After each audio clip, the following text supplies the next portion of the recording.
Hello, friends. All right, I come to you with a journal reading today.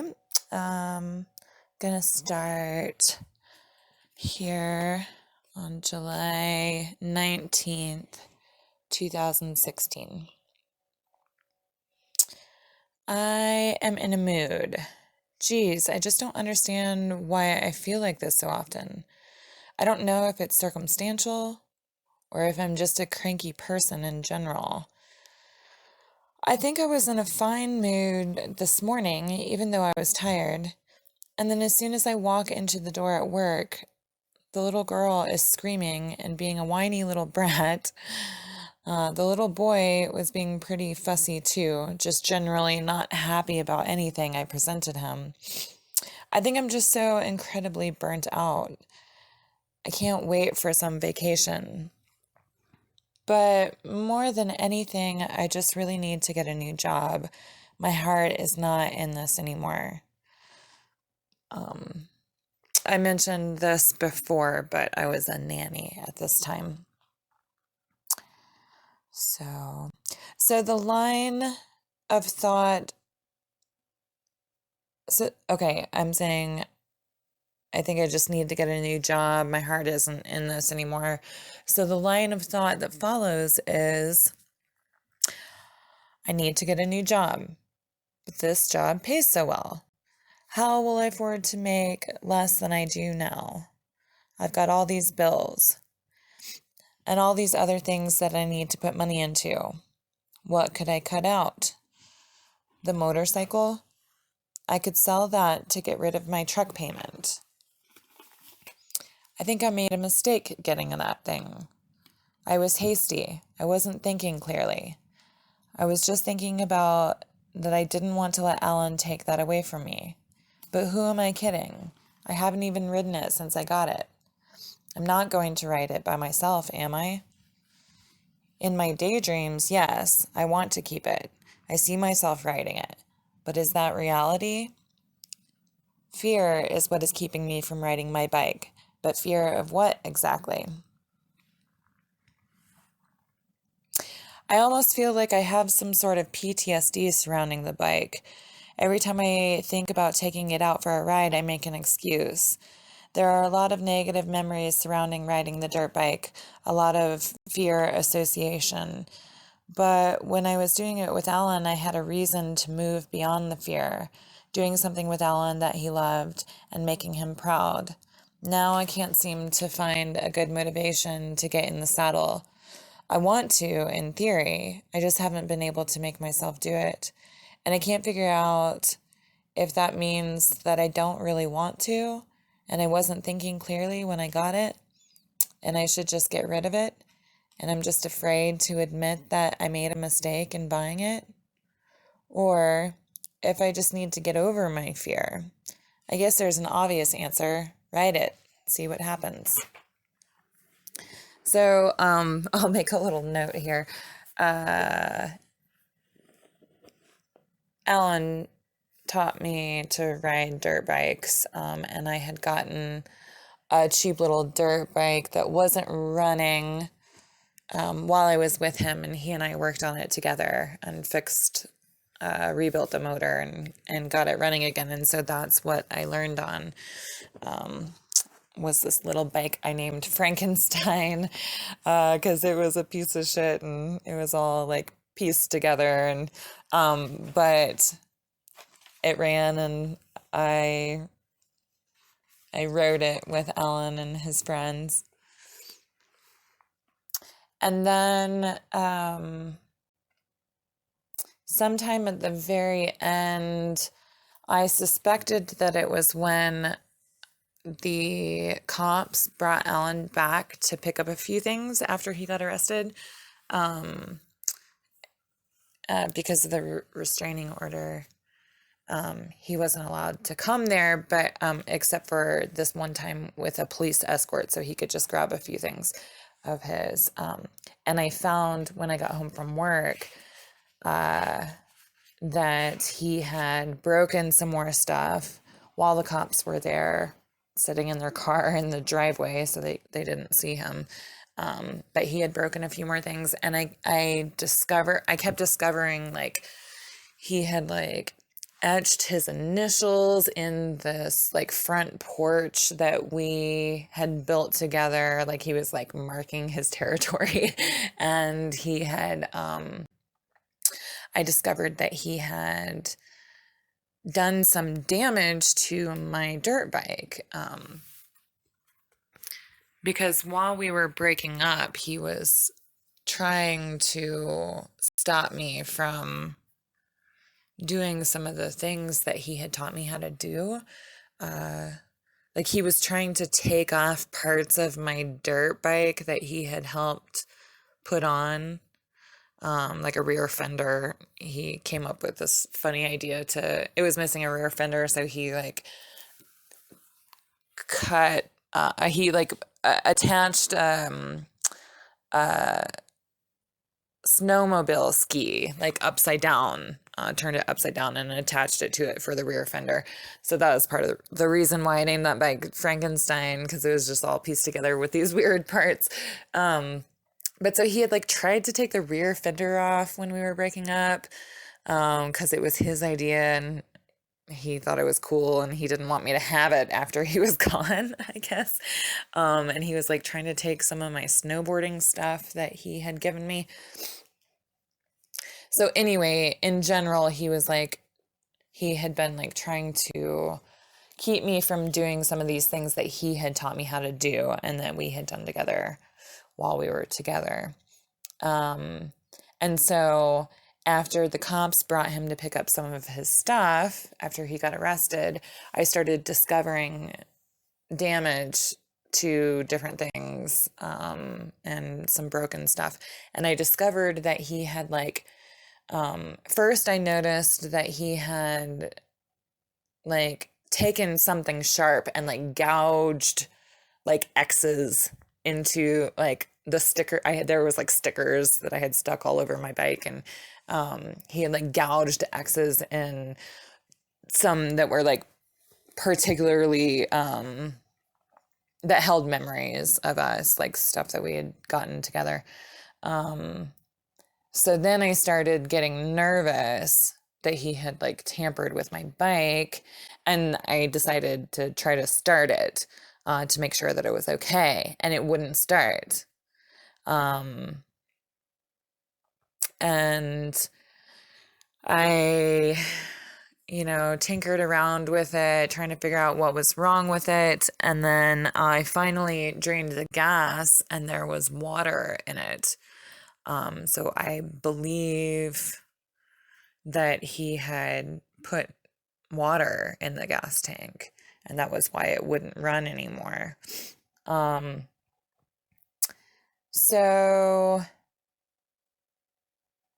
I was determined to not let him stop me from doing these things that he was trying to stop me from doing. So I ended up buying, like financing a really nice dirt bike. So that's what I'm talking about here, is like I had taken out a loan on my truck, in order to buy this dirt bike. And I'm speculating that that was a bad idea. I was realizing that I had some silly motivations for buying this bike, that it was more about the principle, or about like trying to prove him wrong, than the actual desire to to continue to ride dirt bikes. So that's what that's all about. I'm still going through the process of trying to figure out what my priorities are. I have written here, peace, connection, and passion.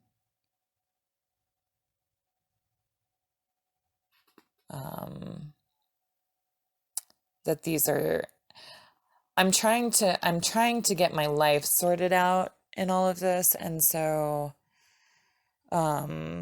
and everything got so chaotic for a while. And while, when I was with Alan, and in fact, every time I was in a relationship, I would make my life about this other person instead of following my own heart and doing what I wanted. I would just rearrange my whole life for this other person.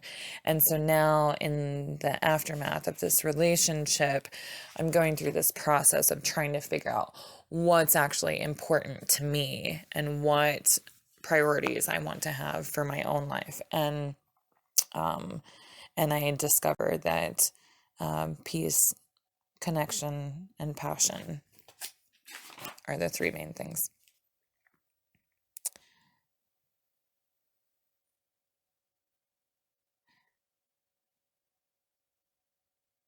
And then I have a few more notes after that.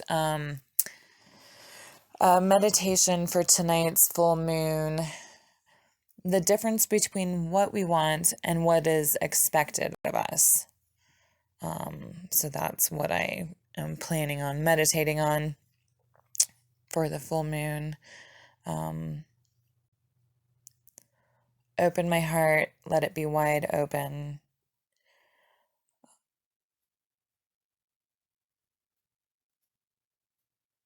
And then, according to Pima Chodron, I don't know that I'm saying her name right, but the most important thing is to be gentle with yourself. I write down these like little inspirational little snippets, little reminders for myself. I need to get really, really honest with myself without judgment. Seek the truth.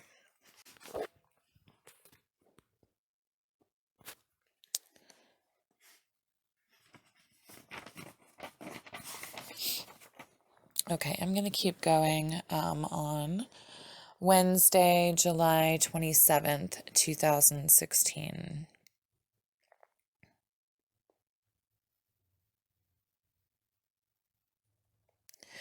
I had a bit of an epiphany this morning on my walk with Bear. Epiphany might be too strong of a word, but it was eye-opening in any case. I realized that I have been struggling with control issues, particularly at work. It's something that I don't like to admit, but I am working on being completely honest with myself. I have been feeling really burnt out at work, yes, still, and Maya has been really trying. She's going through a phase where she's just being stubborn and obstinate, and it's been hard to keep my cool. And I have been letting it affect my interactions with Leaf as well. Leaf is the little boy. Because my patience has been so thin. I'm just so tired of doing kid stuff every day, and half the time Maya ruins it anyway. So I have really not been putting as much effort in lately, and it's making Maya even more difficult because she's trying even harder to get attention. Anyway, I realize that I've been feeling really out of control lately, and it's seeping into other parts of my life as well. But the thing is that one cannot control another being, toddler, infant, or otherwise. And I have been trying to, and getting super frustrated about not being able to. The lack of a sense of control in my life has gotten me trying to cling even harder to my sense of control, which just leads to even more frustration. What I realized was that this sense of control that I've been clinging to is just an illusion anyway. I can't actually control anyone or anything around me. I can only control myself, and not very well at that sometimes. And I really don't like the fact that being controlling. I've had that done to me and it feels awful, and I don't want to do that to other people. So it's something that I'm not proud of and something that I really want to work on. But I'm also not going to beat myself up over it because I know that it means that I'm not taking care of myself well enough, which I am already working on and will continue to do so. All right, and then I've got some more notes. Revisiting the question, what do I need? It seems to boil down to three things: peace, passion, and connection. So, so then I need to delve deeper. What brings me peace? Nature, music, silence, yoga, breath, meditation. I don't think I've done enough of this to say for certain yet, if I'm being honest. Hiking, for sure. Working in the garden. What am I passionate about? If I only had this one pinned down. I guess I'm working on it though, trying all these new things. How do I find the connection that I feel is missing from my life? I think the answer is I need to find it within myself first before I can be fully able to give and receive it from others. So, more work there, it seems. So, maybe I need to start with the peace part and the others will follow. Sunday, July 31st, 2016. This entry is just some notes, me like working on a poem, and it's all kind of scribbled and but I've named it The Mother Tree. I wrote first the mother log, and then I scratched that out and put the mother tree. Oh, I almost want to read this first before I read it to you. Okay, I'm just gonna go. I'm broken open, insides laying bare, flies buzzing, waiting to take their share. I have some stuff scribbled out. So empty, raw, hollowed out, nothing left there but the fear and doubt.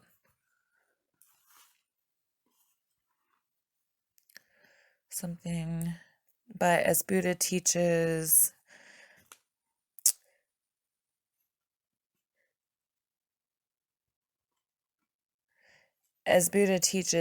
emptiness isn't void, but the unlimited potential of an open mind.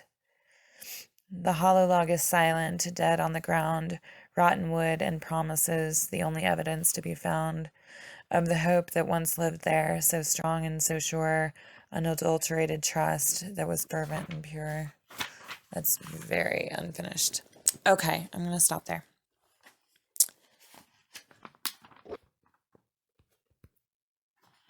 All right, guys, I'll see you later. Bye.